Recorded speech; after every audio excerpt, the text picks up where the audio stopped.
బాలల భవిష్యత్తుపై నీలినీడలు. బాలల హక్కులను కాలరాసే కుట్ర జరుగుతుందా? తెలంగాణ రాష్ట్ర బాలల హక్కుల పరిరక్షణ కమిషన్ టీజీసీపీసీఆర్లో ఒక చైర్పర్సన్ సభ్యుల ఎంపిక షార్ట్ లిస్టులో రాజకీయాలు. సమాజంపై అవగాహన ఉన్న వ్యక్తులను తోసిపుచ్చిన వైనం. కనీస పరిజ్ఞానం లేని వ్యక్తులను ఇంటర్వ్యూలకు పిలవడం విడ్డూరం. 2024 జనవరి 31 నోటిఫికేషన్ విడుదల.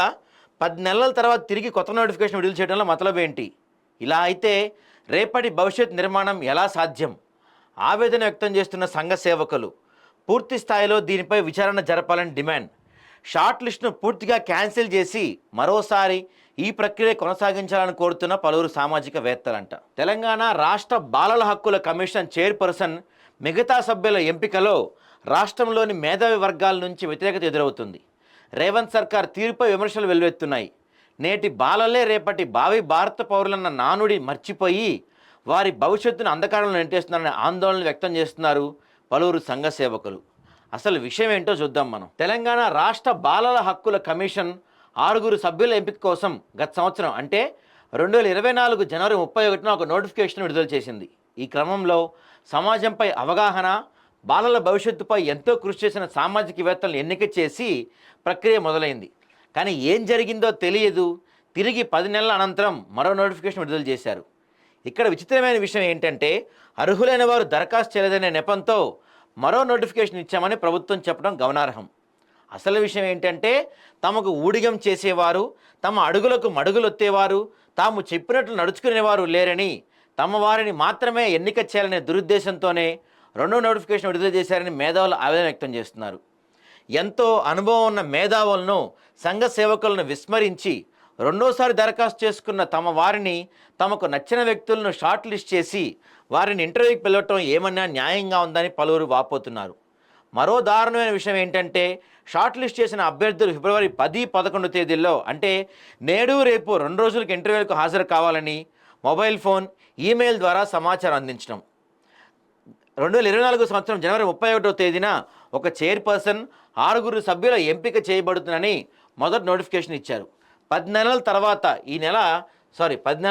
2024 సంవత్సరం నవంబర్లో మళ్ళీ రెండో నోటిఫికేషన్ ఇచ్చారు. ఇదంతా ఎందుకు జరిగింది? కేవలం తమ వారిని అందలాగా ఎక్కించడానికనే స్పష్టంగా అర్థమవుతుంది. ఇప్పుడు షార్ట్ లిస్ట్ చేసిన సమాచారం అందించిన వారు కనీస విద్యార్హత కానీ, కనీసం అనుభవం ఉన్నవారు కానీ కాదు. ప్రభుత్వానికి, కాంగ్రెస్ నాయకులకు ఊడిగం చేసిన వారు మాత్రమే ఉన్నారు. ఇలాంటి వారిని ఎంపిక చేస్తే రేపు బాలలకు ఏ విధంగా న్యాయం జరుగుతుంది? వారి భవిష్యత్తు చీకటిగాక మరేమవుతుంది? ఇదేనా రేవంత్ రెడ్డి ప్రభుత్వం చేస్తున్న ఘనకార్యం? కాగా ఇక్కడ ఒళ్ళు గగురుపొడిచే విషయం ఏంటంటే ఈ షార్ట్ లిస్టులో కొంతమంది రియల్ ఎస్టేట్ వ్యాపారులు ఉన్నారంట. బాలల హక్కుల కోసం పెట్టుకున్న ఒక కమిషన్లో రియల్ ఎస్టేట్ వ్యాపారులు ఉండటం ఏంది? దాదాపు 70 మందిని షార్ట్ లిస్ట్ చేస్తే అందులో 25 మంది పూర్తిగా రియల్ ఎస్టేట్ చేస్తున్నారంట. ఇంతకన్నా దారుణం ఏమైనా ఉందా అండి? 75 మంది 25 మంది పూర్తి రియల్ ఎస్టేట్ వాళ్ళే అంట.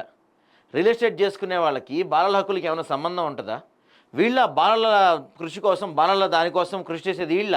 అంతేకాకుండా కొంతమంది వ్యక్తులు ఎన్జిఓలో అనుభవ సర్టిఫికెట్లు దాఖలు చేసి అధికారంలో ఉన్న కాంగ్రెస్ పార్టీలోని కొందరు నాయకులను పట్టుకొని తమకు ఇంటర్వ్యూలు వచ్చేలా పైరవేలు చేశారని తెలుస్తుంది. ఈ ఇంటర్వ్యూ ప్రక్రియను పూర్తి స్థాయిలో ఆపేయాలని పలువురు మేధావులు డిమాండ్ చేస్తున్నారు. నిజానికి ఈ ఎంపిక ప్రక్రియ ఎంతో పారదర్శకంగా ఉండాలి.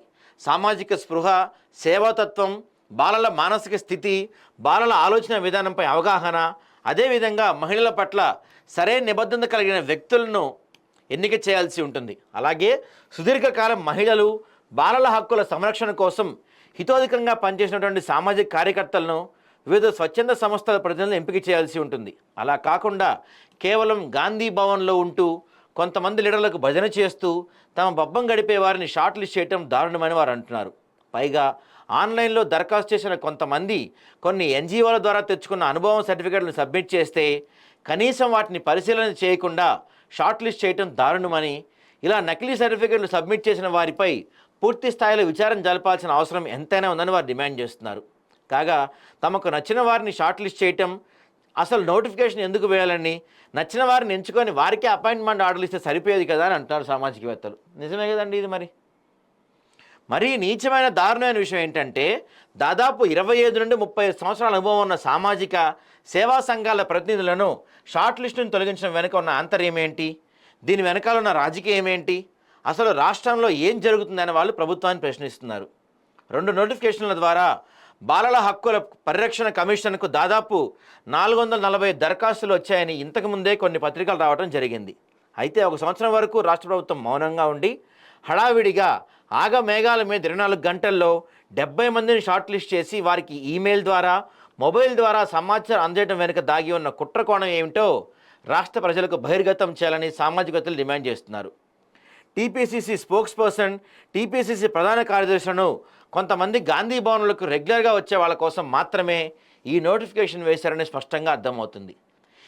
కాగా మహిళా కోటలో 2 సభ్యులు నామినేట్ చేయవలసి ఉండగా రాష్ట్రంలో కాంగ్రెస్కు చెందిన ఒక బడా లీడర్ ఆయనకు సంబంధించిన వారిని మహిళా కోటాలో షార్ట్ లిస్ట్ వేయించడం మరీ విడ్డూరం.